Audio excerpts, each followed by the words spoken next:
Good evening, everyone. Hopefully you're having a wonderful Friday.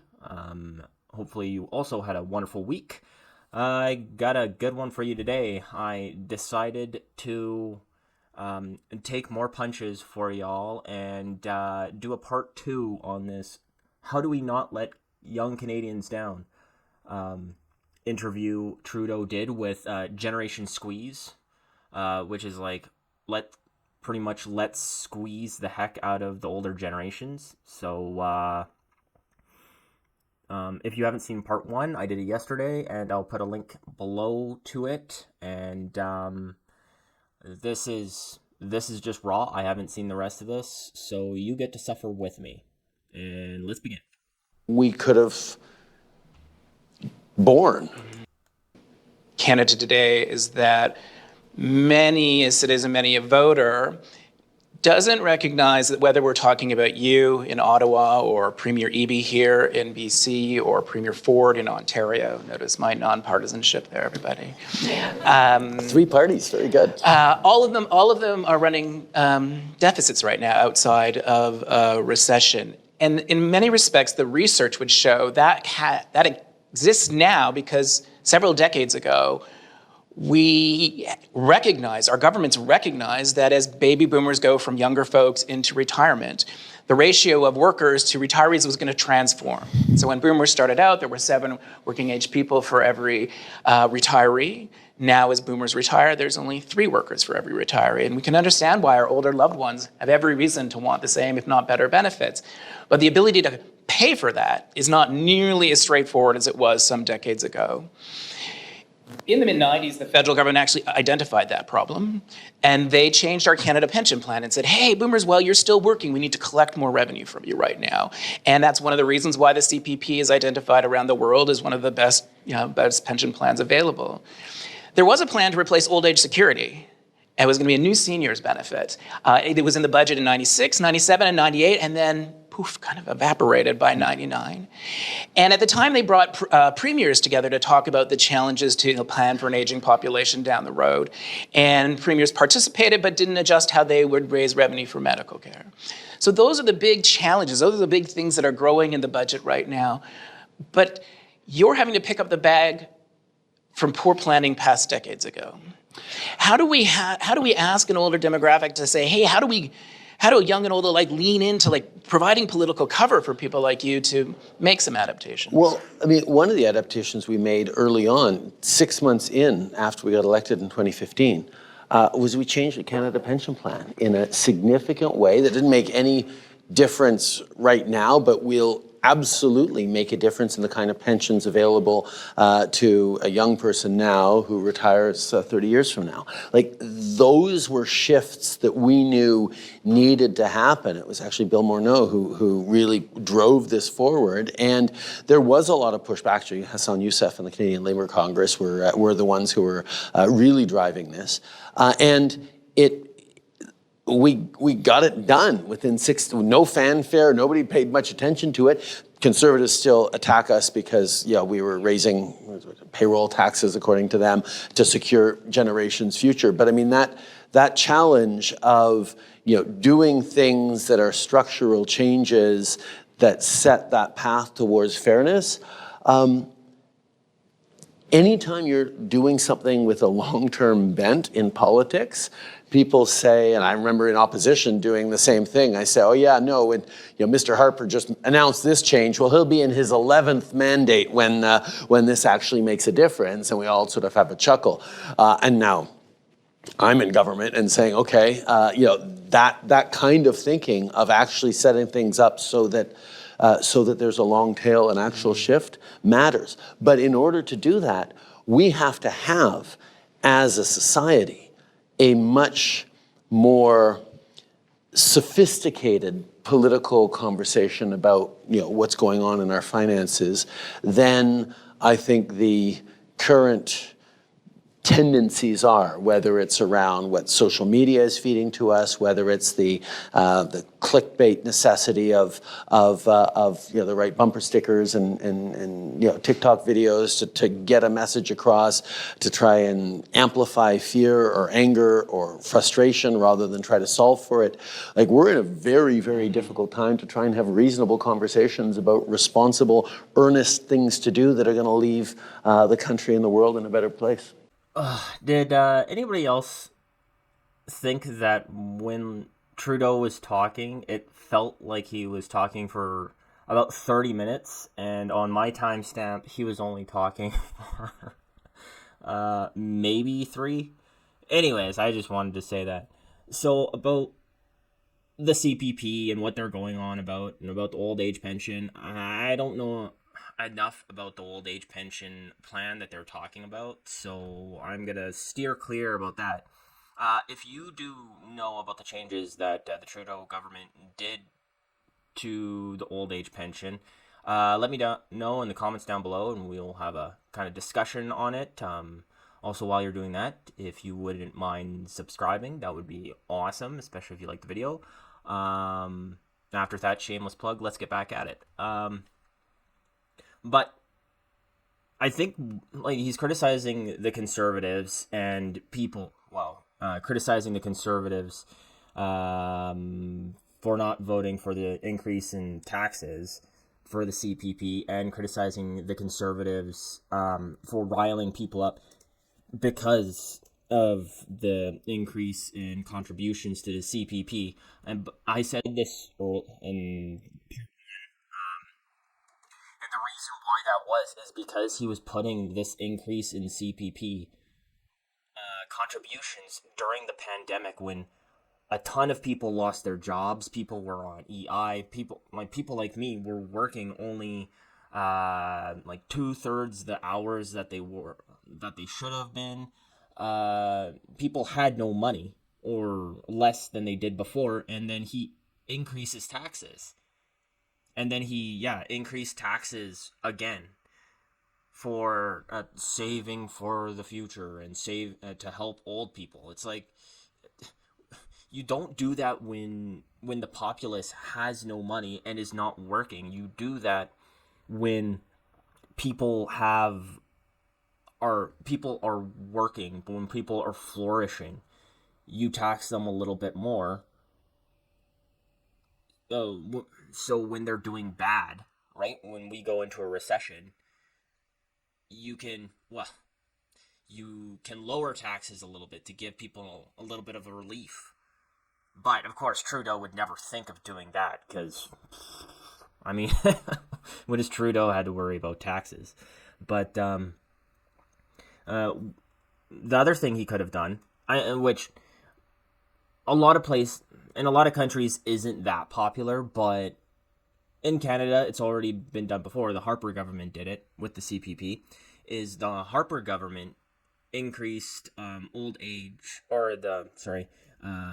retirement from, I think it was 63 to 65, or it might have been 65 to 67. Let me know in the comments below. I was still pretty young when this went through, and I wasn't really into politics when Harper was in government. But anyways, so what Trudeau could have done, which still would have been unpopular, but it would have been better than increasing taxes, is say, okay, people are getting older, people are getting older and they're living longer, so let's increase the retirement age to, say, 68, or to like 68. Have them go through another year, or have it done where, like, I think on RRSPs, if you wait until 67, like, you can retire on 65, but if you retire at 67, you get like a bonus amount, or you get more interest on it.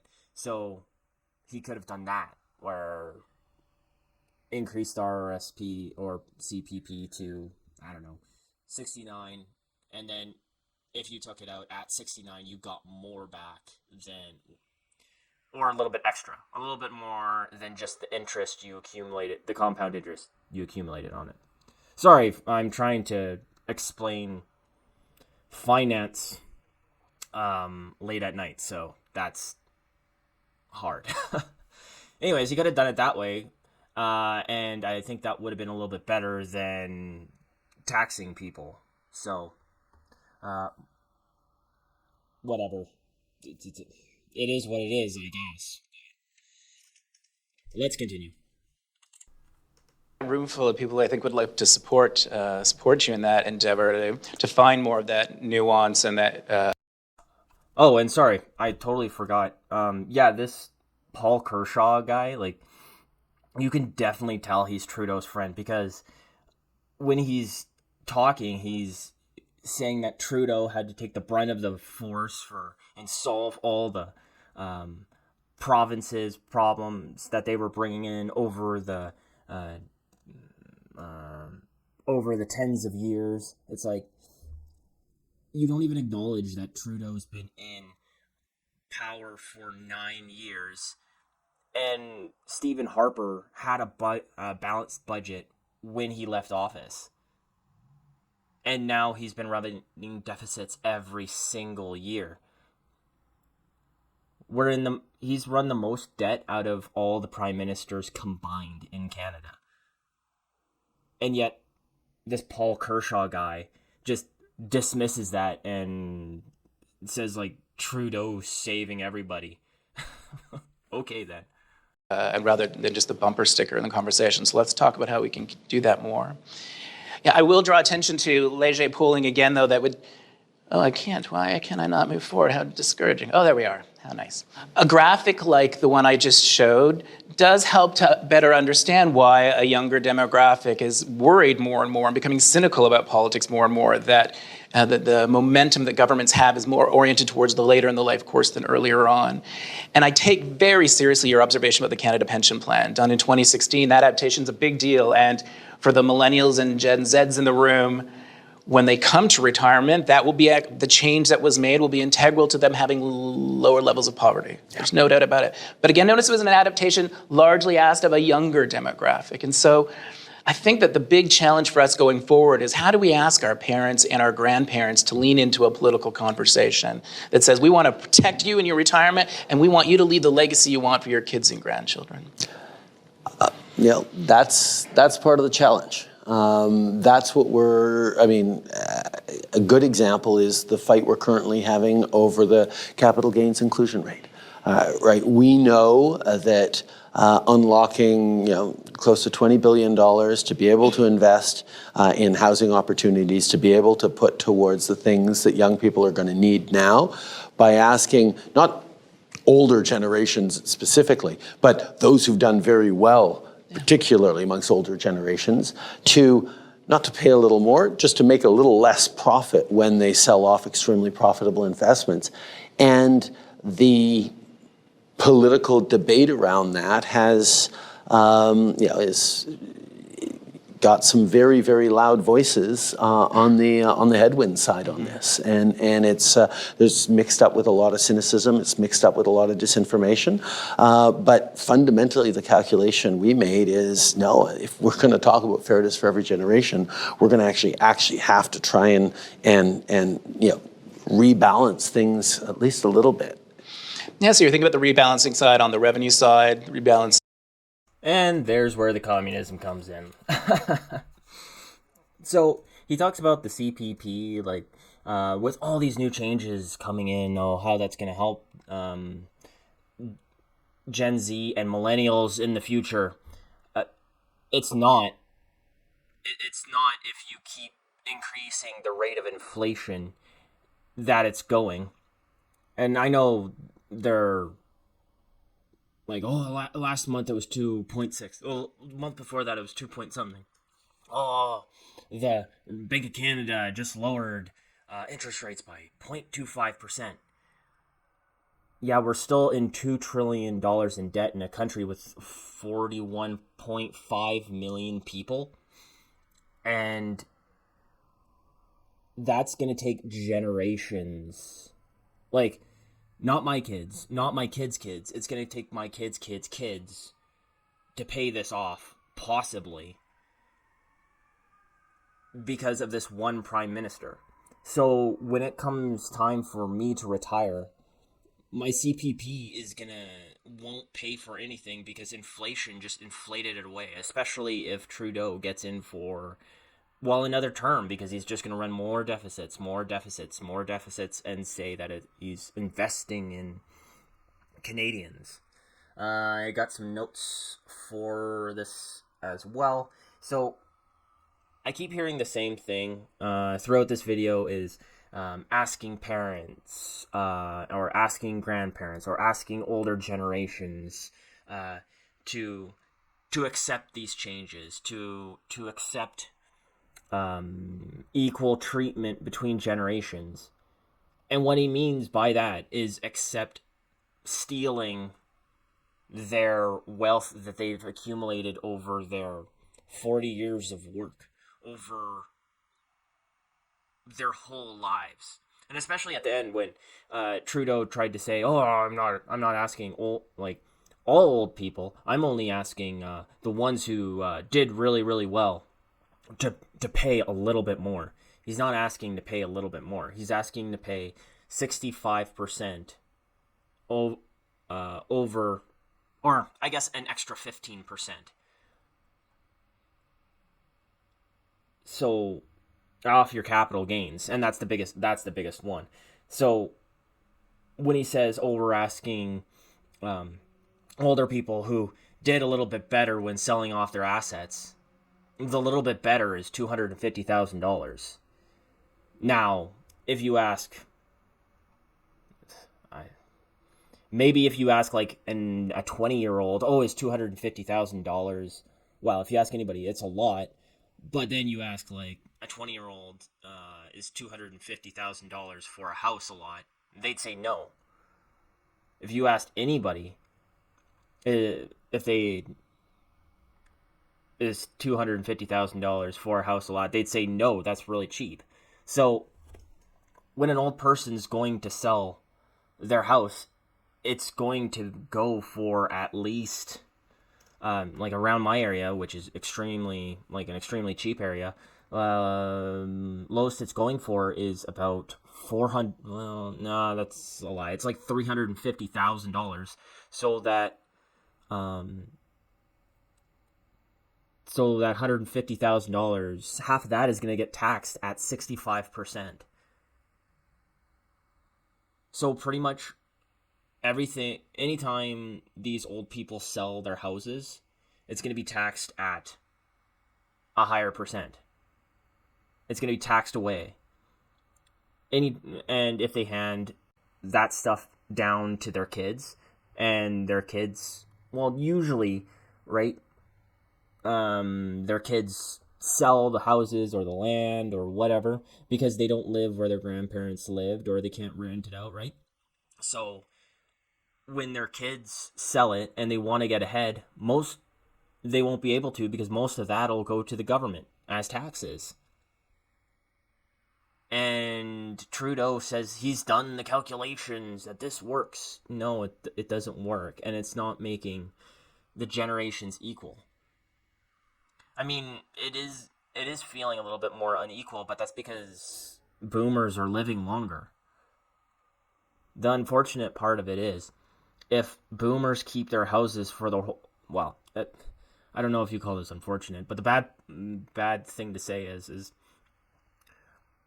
if boomers keep their original houses for their whole lives and until they pass away and don't sell it, that house is going to go to their kids. And then if their kids get to sell it off and take the profit, right? So if they downsize, like Trudeau said in part 1, right? He wants them all to downsize or move into apartments or move into old folks' homes.